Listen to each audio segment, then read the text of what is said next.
Hello and welcome to Brits on Flicks, your monthly movie podcast where we discuss, dissect and deliberate a movie of our choosing. Last month we chose the fantastic The Matrix to discuss.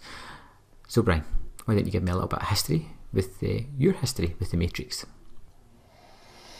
Well, there was one film in 1999 that everyone, including myself, was really hyped up for, which was waiting for.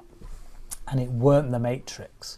It was Star Wars, The Phantom Menace. Not even the huge Star Wars fan at that point, but even I was caught up in the, blimey, Star Wars, this is going to be big. And then this little film just kind of came out of nowhere. The first that I heard anything about it, like I didn't even know it was in production. I didn't know who the Wachowskis were. I got an issue of Empire magazine. I flipped it open and I saw those 5 red stars, 5-star film. What's this? Keanu Reeves? A 5-star film? Sci-fi? What on earth is going on here? Reading this review and I'm like, I need to go and see this. So I went, I took my brother, went with him, and we both just sat there afterwards thinking, what's that other film we wanted to see this year? It was just like, boom. It's all anybody was talking about when it came out. Everyone who'd seen it was like, have you seen The Matrix? Have you seen The Matrix? Seriously, you've got to go and see The Matrix. And I think I went to see it about 3 times. I was just absolutely blown away by it. The question is, that was then, this is now. It's 20 years later. Does it hold up as well? So yeah, we'll get into that. But what about you? What's your history with the film? Much your same. Like I'm trying to remember back, and I'm a bit fuzzy. I don't know if I've seen Bound before it or after it. But even if he did, it's in no way connected to The Matrix. There's extremely different movies. I went to see The Matrix. Had seen the bullet time things and thought it looked cool. And when the movie finished, you're just sitting there, mouth agape. You've just been steamrollered by something so tremendously awesome. Something that was just pitch perfect at the time, that you just couldn't wait to talk about it, to gush about it, to go back and visit it again. And I remember picking it up on DVD as soon as it came out. And again, it was one of those discs that I watched relentlessly. It was just so fantastic a movie, and I've been looking to rewatch this for the longest while. I do quite like the Wachowskis. I think they make some really good movies. Some of them are a bit not loved as much as they should be, in my opinion. Some of them we can't forget about. But I have been looking forward to revisiting this one. I've tried to squeeze it on the podcast a couple of times, never quite made it, but that's obvious that you were waiting for the 20th anniversary, Brian. And now we're here and we get to talk about The Matrix. I'm with you on the Wachowskis as well. Like, as even when they make a failure, most notably Jupiter Ascending, it's still interesting. There's always something in it that is still worth a watch, I think. I find one of their key strengths, just before we jump into your synopsis, is even the Jupiter Ascending. Anybody else makes that movie and it would feel just about the certain characters, but the Wachowskis make it feel like a huge world. Like universe, all these different kinds of species and strange creatures and all that near the end that come into it, and you're like, wow, this is a fully realised universe that they've created. And they tend to do that a lot in their movies, whether it focuses on lots of characters or not. It feels grand. And it was cut down considerably as well, so it does make you wonder just how much the studio interference really hurt that film. So I would definitely be up for seeing an extended cut of that. But yeah, okay. So, The Matrix.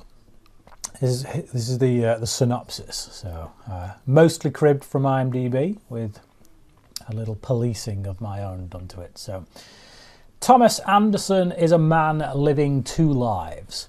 By day, he is an average computer programmer, and by night, a hacker known as Neo. Neo has always questioned his reality, but the truth is far beyond his imagination. Neo finds himself targeted by the police when he is contacted by Morpheus, a legendary computer hacker branded a terrorist by the government.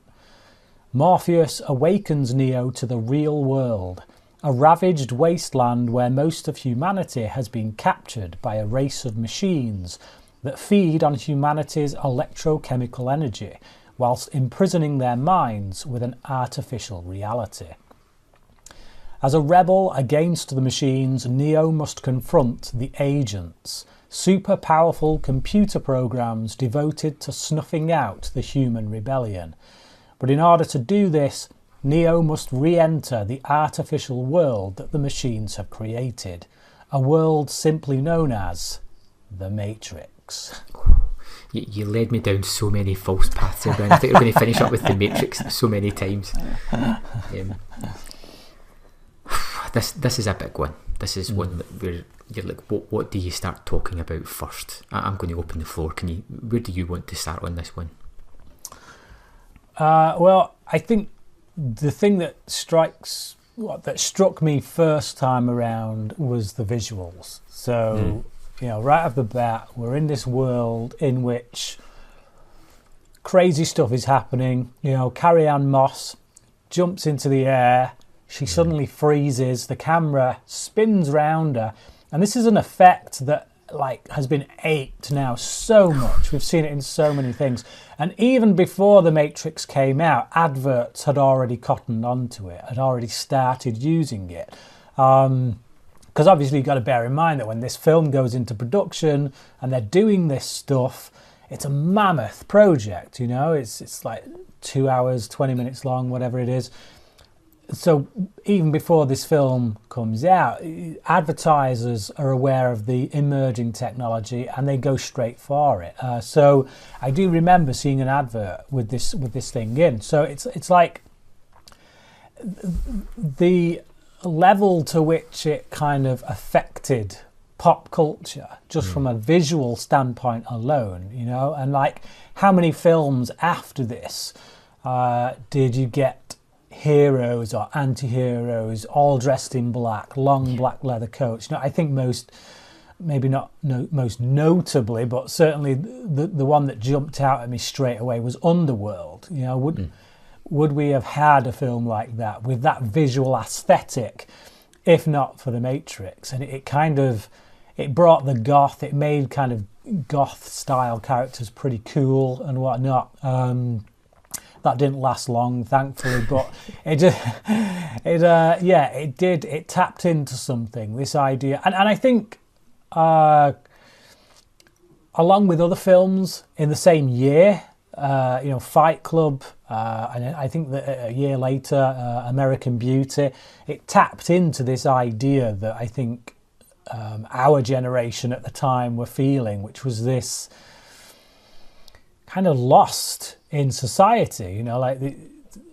There's that line in Fight Club when he talks about how the generation before them had, the Vietnam War, the generation before that had, the Second World War, and it's just like our generation didn't have this kind of struggle, this the thing that brought us together. And we're kind of lost in consumerism and, like The Matrix, the world that the machines create is this world that dulls the mind, that keeps us locked into that sense of never quite being satisfied, but always chasing something that we don't quite know what it is, and we just kind of walk through life like zombies. And I think at the turn of the century, the turn of the millennium even, the films seem to be kind of latching on to those ideas and dealing with them. And I think The Matrix does that in a really great way. But primarily from a visual standpoint, like you see things that at the time we'd just never seen in this kind of movie. We'd seen it in manga, seen it in anime, but they'd taken that stuff that's in anime, very much inspired by that stuff, and they put it on screen like live action. You know, it's like, whoa, you know, to quote Neo, whoa. You know. Yeah. So, yeah. What about yourself? Yeah, the look about it is fantastic. It is extremely stylized, and you can see a lot of the influences that the Wachowskis had coming through, and it was things that were starting to seep into the mainstream ever so much. You had Akira, you had Ghost in the Shell and things like that trying to sort of move their way into it. It is very much a kind of superhero movie at the same time. The look of the movie, even now, it feels unique. You know, I don't think, even in the slew of imitators, I don't think anybody was able to capture the way they kind of did the action or the extreme nature of it. Bringing in Yuen Wu-ping, you know, from Asian cinema to choreograph all these fight scenes was a masterstroke, you know, and it was kind of the first time you'd seen, you know, filmmakers embrace world cinema and go, you know, I like this, I like that, I'm going to put all of these into this movie, and come out with something that Western audiences hadn't really seen before. And it was that kind of uniqueness about it, even though it was cribbing on all these things, that made it, for me, such a visual treat, you know, something that you're constantly just watching. And the way that they use angles and sets, the sets all feel like fully realised. They don't feel like somebody's threw up a wall and just quickly painted it. They feel lived in, the like dilapidated buildings. It's a feeling of almost like 50s decor about it, with the phones and the way the apartments are decorated and some of the people that are in it, yet they're wearing futuristic clothes, and the nightclub is all kind of neon and techno, and it just it's all kind of mismatched the things they like, and it works. I think it's tremendous. Even now, I think the movie looks great. I'm going to be hard pressed to hide this, but I'm just going to gush over this movie again. I think I was a bit worried actually when because it has been a while since I saw this. It's been one of my favourite movies for some time. You know, ever since it came out, it's been in my top 20, and yet before watching it for this, I hadn't seen it for about maybe 5 years. So I was worried that maybe with that passage of time, it might have dated, it may not hold up so well. Like maybe, I don't know, the first half hour, there's a lot of talking. Like it's quite heavy on the exposition, because we're being woken up to this world that Neo is trapped in. We don't really get a full-on proper kind of fight sequence until the training section. You know, we get a little bit of action dotted around here and there, but it's mostly just, so I was like, it doesn't, I don't know about this. But then everything just starts to come together. The action starts kicking off, and all that setup starts to pay off. And it's really great world building as well, you know. It's just like the effects from like going from the Matrix reality to the real world reality, when he wakes up in that kind of amniotic sack almost, and then looks down the towers and you see all the electricity coming up and stuff. It does. It holds up. It holds up really well, and I just got back into it. I was a bit worried that I was going to be put off this time around by a lot of the I guess the mumbo jumbo of different world religions and things like that the Wachowskis have kind of incorporated, because they've taken lots of different philosophies from here, there, and everywhere, and kind of cobbled them together to make up this new thing. And I don't know, I didn't know if I would be as hot on that this time around, given the passage of time, but it works for me. There's universal themes that they've pulled from all over the place that just kind of speak to you. Whether you're a person of faith, whether you're just someone who's looking for a bit more meaning in the life, whatever. The film is a great discussion about the difference between belief and faith. And there is that line by Morpheus when he tells Neo, it's when Neo has literally just finally figured it out that he is the one, and he's a bit like, well, why, the Oracle said I wasn't, and Morpheus says, well, she told you what you needed to hear, and he says there's a difference between knowing the path, which is belief, and walking the path, which is faith, which is action, which is when you step out, and not just it's not just head knowledge, which is belief. You can say, oh, well, I know this to be the truth. So if somebody tells me I'm the one, great. I trust that person. I know I'm the one, but you're not acting on it, so you're not showing faith. And once Neo steps out and acts upon that knowledge, that's when belief turns into faith. And you don't have to apply that to religion. That can be about anything. That can be about the belief to achieve something. If you have a goal in life, you could believe all you want that that's what you want to do, that's where you should be, but until you step out and act on it and do something about it, you're never going to have that faith that kind of carries you into it. So and looking at that from a character that is stuck in this world, or has come from this matrix world in which everything is just deadening his senses, everything is very much like the world we live in. There is that sense that you need some kind of faith in order to drive you forward, in order to get you out of that rut. And yeah, it's a brilliant film in that regard, like I say, visually, character-wise, thematically. Anything in particular that comes out for you with regards to what it's saying? I knew instantly where you were going to go with it, because you can see it in the movie, it's there. And mine's is very similar, but less sort of religious overtones with it. Mine's is more fate versus free will, and the ability of choice.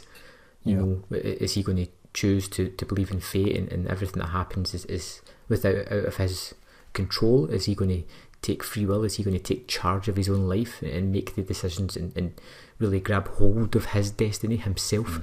And this time around as well, I really picked up a lot on the sort of punk attitude, the anarchist attitude. There's all these authoritarian figures all over the place, whether it's his boss telling him that he's got an attitude, whether it be the agents that are constantly chasing him down, or you have this clear divide between Neo, who wants to buck the system, and the system trying to oppress Neo. It's the whole punk attitude that I just liked, and this is, I think, why the movie isn't just like a flash in the pan. It isn't just all style. There is substance there to back it up, and it's the kind of substance, the philosophy lessons that are in here that have been debated for centuries, so it's always going to be prevalent, it's always going to be current and discussed things. There's a great belief about I forget the philosopher's name, but it feels as if they took a big chunk of the plot from this guy's beliefs and thinking, that the senses aren't always telling you the truth. I think I read up one thing, and the guy was saying, like, you look at wax, it's got a texture, it's got a feeling, but you put it next to light, a flame, and it changes. So you can't always trust your senses. You have to attune it with the body and with the mind, and have your whole system working as one. And I think that's like I say, it's borrowed heavily from lots of different places. Well, that's a question that Morpheus asks at one point, isn't it? It's like, what is real? It's like, it's if what you can smell, what you can feel, what you can touch, if that's what defines real, then the Matrix is no less real than the real world, so to speak. So it is the idea that actually reality is defined by your senses. What's telling you, what your senses are telling you is real. So. But that as well, when you have Morpheus, telling Neo, you think that's air you're breathing, or saying these kind of questions to him. Morpheus isn't just offering up, like this is his belief, how am I trying to say this? How do we know that the reality is indeed reality? Why is that the reality that he's believing? Why is he not questioning that world as well? Yeah. Could there be another form of the Matrix where somebody appears to Morpheus and goes, you think you've escaped the Matrix? Why don't you take one of these pills? And then next minute it's Russian nesting dolls of similar situations within similar situations. It's the whole there's a universe in your fingernail type of argument.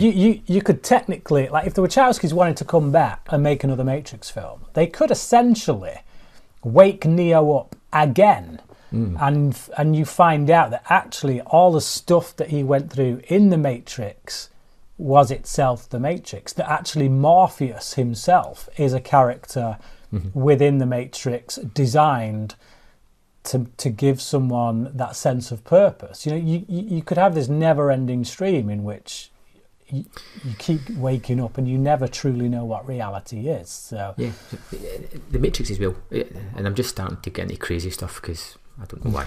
Why not? The Matrix is basically supercomputers, that can do quantum mathematics in fractions of a second. They can figure out everything easily. They're in full control of this world. So why is there characters like the Oracle? Could that be part of the Matrix? Because the Matrix must know that that's not a character that's in and out and running about and doing things. It's there, and it seems to be a focal attention for the rebellion, so to speak. Yeah, well, I mean, we do find out the answer to that, of course, when we get to the sequels. But if you're just taking it on this film alone, we don't get an answer. So yeah, it's amusing. Is she human? Is she a part of the system? At this point we don't know. It could be a movie that has a story and ends, and you can go, great, good guy became the hero he was going to be, saved the day. Or you could go like, well, hang on, let's dig a little bit more into this. You don't have to. You can take it either way you want. That's the rewarding thing about this movie. You can watch it several times and take different things from it each time. Yeah, absolutely. It is just dense. It's really dense. And like you can come at it from so many angles that there's always something in there for everyone. If you're willing to look, and if you're willing to dig into it. Great stuff. What about characters then? Who's your favourite character in the film? My favourite character is Agent Smith. Yeah. It's Hugo Weaving's delivery is just brilliant. Yes, it is, but it's also a character who is questioning his role within the system as well. It's never really focused on too much, but there is moments where he is asking questions, where he is unplugging himself from the rest of the agents. He is questioning things to a degree. He is the sort of top of the food chain. And you can almost see the beginnings of a kind of god complex happening there, which I think it's blink and you miss it stuff. It's when you rewatch it you start to catch these kind of things, and there's the scene in particular where the first time I watched it I was like, what an odd scene, what an odd exchange, which is when he's just been questioning Morpheus. Like you say, he takes his earpiece out. And he tells the other agents, the other two agents, give me a few minutes alone with him. They're a bit okay, but they leave, and he takes his earpiece out, and then he gives this speech. It's a really great speech in which Smith essentially equates humanity to a virus, and his rationale for it is actually, I can't argue with it, the way he describes it. We pretty much are a virus. But when stuff starts kicking off, because Neo and Trinity come to rescue Morpheus, the other two agents come in, and there's just this little weird exchange between them, like Smith was up to something he shouldn't have been up to. And the first time I watched it, I was always like, what's with the weirdness? What's with the weird exchanges? He told them he was going to question himself, and they're asking what was he doing? I didn't get it first time round, and it was on later watches that I was like, oh, I get it. He's losing the plot here. He's getting a sense of individuality. He's getting a sense of, like, when he's talking to Morpheus, and you see this kind of rage building inside him, like genuine disgust. He wipes that sweat off Morpheus's head, like he's literally repulsed and physically disgusted by Morpheus. And it's not an act. This is a genuine moment in which he's coming clean, that he's confessing. And that is an emotional moment for him. He's expressing emotion.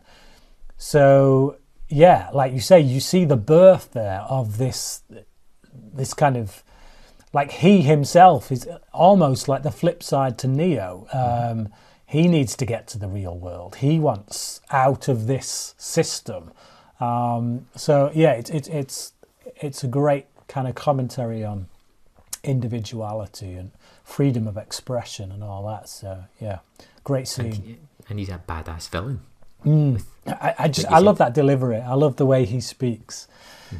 Sort of slowed down, exaggerated words. Draw them out. He's in no rush when he's talking. It's all precise, and I think it's fantastic. Great character. Wow. We do get the rest of Neo's clan as well, which are kind of, most of them are cannon fodder. Disposable, yeah. Yeah, it's the typical red shirts. And then you get Joey Pantoliano as the typical bad guy,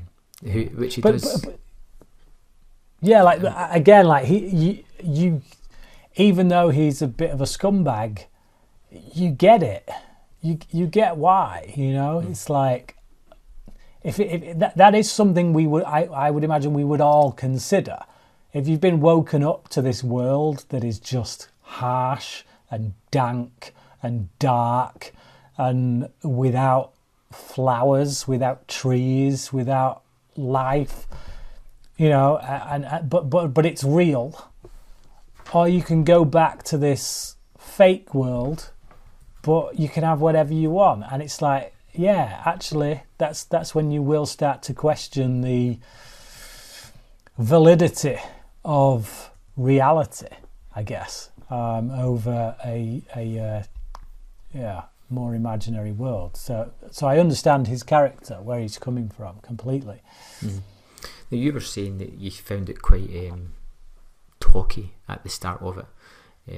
I didn't really feel that, but I think it's been a little while since I watched it, so I was hooked right from the start. I felt the pacing was ridiculously quick for this kind of movie. It's 2 hours something in length, and you get a lot of information at times. You have to learn the whole system, find everybody's characters where they are, and it just goes at blistering pace, and has these absolutely brilliant action set pieces, but it is all driven along by this techno score that, in a time where you don't really get too many themes that stick in your head, that is one that is always permanently playing in the back of my head somewhere. The theme music for The Matrix, I think it's great. But what about the music? Is it something you... Because it is a bit overbearing and in your face. Yeah, it's not my kind of thing, if I'm being perfectly honest. I think it's great within the context of the film. Like, I never sit there rolling my eyes or anything, but I've never felt the need to go out and buy the soundtrack. I know a lot of people do really love the soundtrack to this, and I'm also very adverse to Marilyn Manson, so I have no compulsion to listen to a soundtrack that has a song from him on it. But I enjoy the music within the framework of the film. Don't need to listen to it outside of it. Okay then. It doesn't offend me. It's just, I'm more of an orchestral man myself. I think I'm not really thinking so much about the songs. I'm just thinking more about the sort of the music that drives the set pieces along.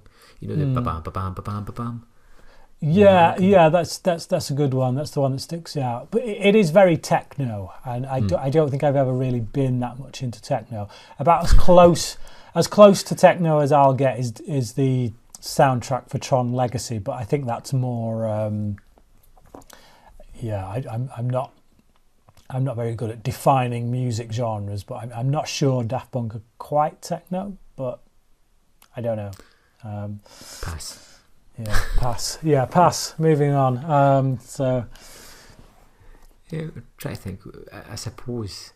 Now I can't really remember them too much, but I suppose we should touch on the sequels a little bit. Yeah, can do. So you're probably, because I'm not a fan. I see. When I first saw The Matrix Reloaded, that was a really dense film.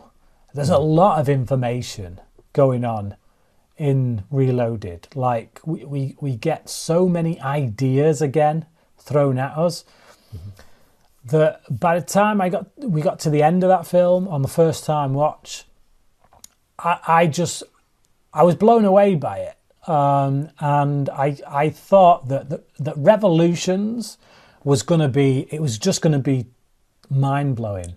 And I don't mean from the action side of things. I mean from the ideas. You know, just like we've had so many great ideas in the first one, and then the second one seemed to just blow that even further up, like fill in even more ideas. Particularly that sequence when Neo meets the architect. That conversation between them is the kind of conversation that can just make you go, oh. But I felt like I was grasping it. I felt like I was grasping what was being said, but that there was still more. There was still more to come with regards to the ideas that was just going to be on another level. It was going to blow my mind. And then Revolutions comes out, and it's just an action film.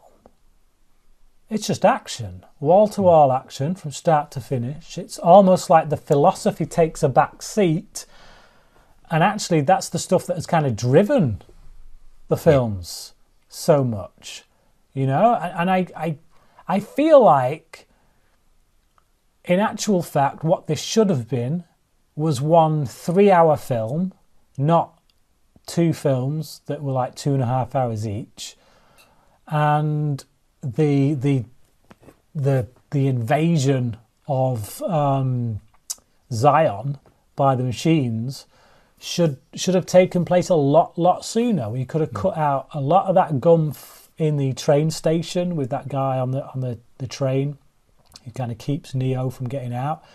Could have done away with most of that, and just got there faster, because I think all the philosophizing, all the ideas, the meat, so to speak, is right there in Reloaded. And because there's another film coming, you expect more of that, and you just don't get it. It's just a lot of explosions, a lot of periphery characters finally dying, especially that kid that no one really cares about. It was a bit disappointing, it must be said. Now, I will say this. I have done a re-edit. I did take both those films, put them together, and I've edited them down to one 3-hour film. It's a little bit over 3 hours, to be honest. And if I do say so myself, it's a much better film as a result. So when I come to watch the sequels, that's the one I watch. I don't actually watch the original cuts anymore. I watch that cut. I've done the same thing with Kill Bill, and I did do the same thing with Twilight Breaking Dawn, but I won't be watching that. I did that more for a technical exercise than anything else, to try and prove to someone that, yeah. Please tell me that you called it the Low Matrix. The sequels, it's been a long while since I've seen it, but I remember not being a fan of Zion. Yeah. or anything kind of outside the Matrix. You know, whenever it's in that world, the Matrix world, Yeah. I'm buying into it. I'm sold. Everything outside of that. So I will. There is one scene in Zion. There's a couple of, the main thing in Zion, and I lose it from my cut, is the dance. Yeah. You know, the big speech that's kind of cut together with a dance and the weird techno, the weird like tribal drum beat music, and that horrible sex scene between Neo and Trinity. It was just like, I got rid of that. It doesn't need to be there. But there is some scenes in there that are pretty good. And the primary one is the one between Neo and this guy. I can't remember the actor's name, but he's an older guy. And they meet on this balcony that overlooks the engine that kind of runs the city, that keeps it going. Mm-hmm. And they have this conversation. And just the stuff that this guy says, I think is very relevant. It's got some nice ideas there, some good philosophies. And I kept that in. I think it was a good sequence. So, you know, there are some stuff there that I do like. Yeah, it's one of those trilogies now, the franchises, where I'm more than happy just to visit the one that I like and leave it there. You know, I think the only other one, or the one that other pops to my mind as well, is the Mummy trilogy. You know, I'll watch the first one. Oh yeah, got you. Yeah, totally with you on that. Totally with you. Candyman as well. Candyman. it's been a long while since I watched anything. Candyman's tremendous, man, yeah. So is that us finished with the Matrix then, Brian? I will just say there's something I did want to say. We talked about characters that we liked, characters we don't like. Like we've not really given any negatives. I'll give one. There are a couple of characters that I didn't really care for. One of them, the primary one, being the young guy. I think he's the first to cop it, the first to get killed. He kind of comes out with these two massive guns and then just gets shot. But there's that conversation that he has when he's kind of chewing at Neo's ear, and he starts talking about chicken and how do you know that it actually tastes like chicken? And it's just, he's one of these people who's got a rubber face, and it just, the way he talks and his expressions on his face and the way he's just like right in Neo's mush there. I just wanted Neo to punch him, quite frankly. There was just something really irritating about his face and about the delivery of his lines. So when he was the first to get killed, I was like, get in. So yeah, but beyond that, one shot as well, that even when it came out in 1999, I thought that looks terrible.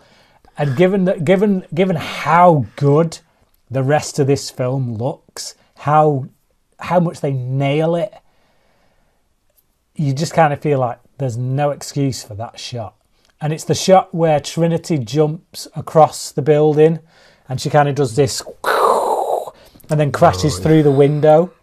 And you can tell it's this really nasty green screen, and you're like, oh, like we've literally just seen the shot where she jumps up and the camera goes round her and it's like, this is mint. And then moments later you get that shot and you're like, oh dear. 1978 Superman. Yeah, pretty much. And the final thing that I will say is that with regards to the visuals in this film compared to the sequels, there is a ton more CGI in the sequels than there is in the first one. The first film actually wasn't that big a budget. It was a pretty small budget, actually, for what they do. Yeah, considering this is you look at the effects. Like if you said to someone, how much do you think this cost today? You'd look at it and you'd say easily 100 million. I would anyway. I think that's a $100 million movie right there. And it ain't at all. And because of that lower budget, they do so much practical, particularly the fight scenes. All the fights are practical, all of them. And yet, when you get to those sequels and they get that massive inflated budget that just literally just skyrocketed, it was a ridiculous amount of money that they spent on those sequels. so many of the fights in those sequels look bloody terrible because there's so many Mr. Agent Smiths. Yes, and it's to the film's detriment because, like, when I first saw Reloaded, I the fight looked a little bit off, but it was like, I get it. There's so many Agent Smiths, they have to do it that way. But over the years, man alive, that has not aged well. That scene in Reloaded when he fights all those Smiths does not look good at all. And it makes you crave it. It makes you long for that fight scene between Smith and Neo in the first one at the end, where it's all practical. You feel the blows; they have real impact. That's what I want. I don't want two CGI characters fighting each other. I want two real people doing it. So yeah, big step down on the sequels part for having, quite simply, too big a budget. I think if there's any negative for me, it's maybe just some of the CGI scenes, mostly with what are the things called? The little squid things? Yeah, squids. Yeah, I think squids. That's what they call them. Yeah. Those don't look too great, but that's a product of its time, so it's, you can't really be too down on it. Shall we get to wrap-ups? Do it. Okay, Matrix, 5 out of 5, tremendous movie. It's lasted the test of time for me, and I can see me come back to it again and again. It's pretty perfect, to be fair. Done. Definitely.